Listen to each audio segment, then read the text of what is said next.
උරුණෙන්ම හුදකලා වුණා.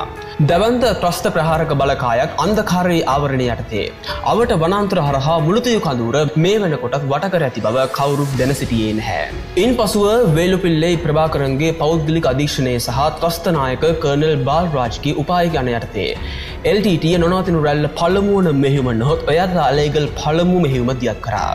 මේ ප්‍රහාරය නිසාවෙන් මුළුතියු කඳවුරේ සිටි හමුදා සෙබළෝ තුෂ්ණිම්බූත වුණා කිව්වොත් වැරද්දක් නැහැ. ප්‍රහාරය ආරම්භ වුණේ සාමාන්‍ය පරිදි පාබල් හමුදා ප්‍රහාරයකින් නොව අතිමහත් මෝටාර් වෙඩි ප්‍රහාරයකින්. එමගින් පළමු මිනිත්තු 15 තුළ බලකොටුවේ ප්‍රාථමික සංවේදනය විද දමා කඳවුරේ අනසා පාලනය අවුල් ජාලයකට ඇද දැම්මා.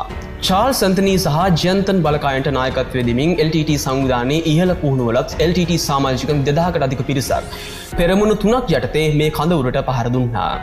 ඒ සමගම මුහුදු කොටි සමාජිකයන් ත්‍රිකුණාමලයේ සිට නාවික ශක්තිමත් කිරීමේ හමුදා කොරිඩෝව පළදායි ලෙස කපා දැමීමෙන් ඔබේ ජීවී අවිහිරක් ඇති කිරීමට සමත් වුණා. බැංගලෝර් ටෝපිඩෝ සහ RPG වලින් සන්නද්ධ LTT ප්‍රහාරක කණ්ඩායම් මුලතිව් බලකොටුවේ පිටත කටුකම්බි පරිමිතින් ඉක්මනින් බිඳ දැමීමට සමත් වුණා.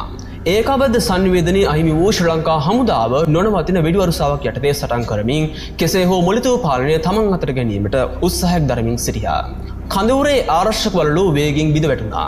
මිලිමීටර් 122 54 වර්ගයේ හොවිට්සර් දෙකකින් සන්නද්ධ 4 වන ශ්‍රේෂ්ඨ රෙජිමෙන්තු වන ශ්‍රී ලංකා කාර්යදෝක හමුදාවේ බට පිරිසක් පතුරන් අවසන් වීමෙන් පසු පරාජයට පත් වුණා.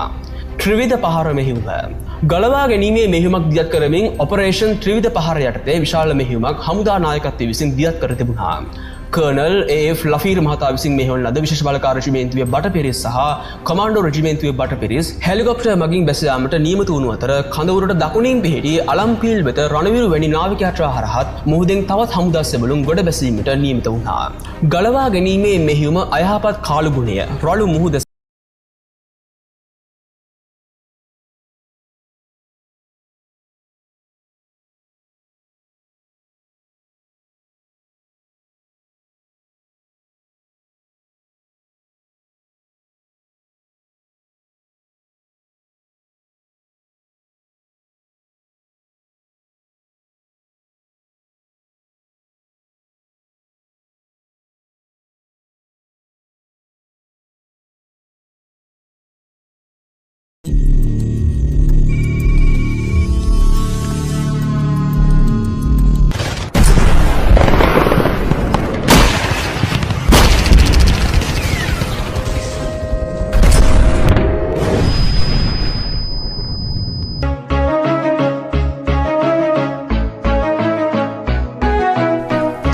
ශ්‍රී ලංකාවේ උදා මුදාව අද දවස් ඇතුළත ත්‍රස්තවාදීන්ගේ බලකොටුවක් වූ පහුගිය අවුරුදු 12 ඇතුළත ත්‍රස්තවාදීන් විසින් පාලනය කරනු ලැබූ මුලතිව් බලකොටුව යුද හමුදාව විසින් මේ අවස්ථාව වෙනකොට ත්‍රස්තවාදීන් විනාශ කරලා අත්පත් කරගෙන තියෙනවා.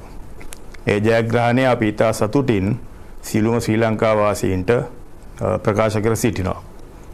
මුලතිව් ජයග්‍රහණය ලබා ගැනීමට අපි ඊට කලින් මේ වසරේ පූනරීන්, අලිමංකඩ, පරන්තන්, කිලිනොච්චි,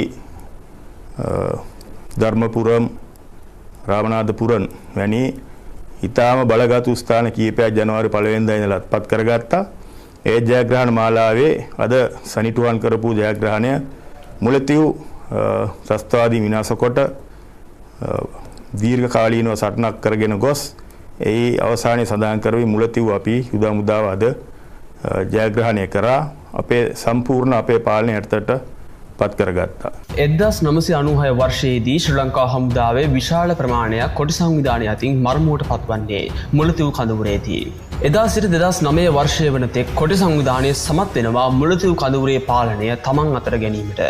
හැබැයි ශ්‍රී ලංකා වීරෝදාර හමුදා සෙබළු 2009 වර්ෂයේදී නැවත මේ මුලතිව් කඳවුර එහෙම නැතිනම් මේ මුලතිව් කලාපයම තමන් සතු කරගන්නට එනවා. ඉතින් අද අපි කතා කරමු හමුදාව ජයග්‍රහණය කළ දෙවන මුලතිව් සටන සම්බන්ධව සියලුම තොරතුරු. ඉතින් ඔබෙන් ඉල්ලන්නේ රැඳෙන්න මහා සමගින් මේ වීඩියෝ එකේ අවසාන තප්පරයත් එක්ක. ආයුධ செய்யவும் வைத்ததும் முல்லைச்சமை.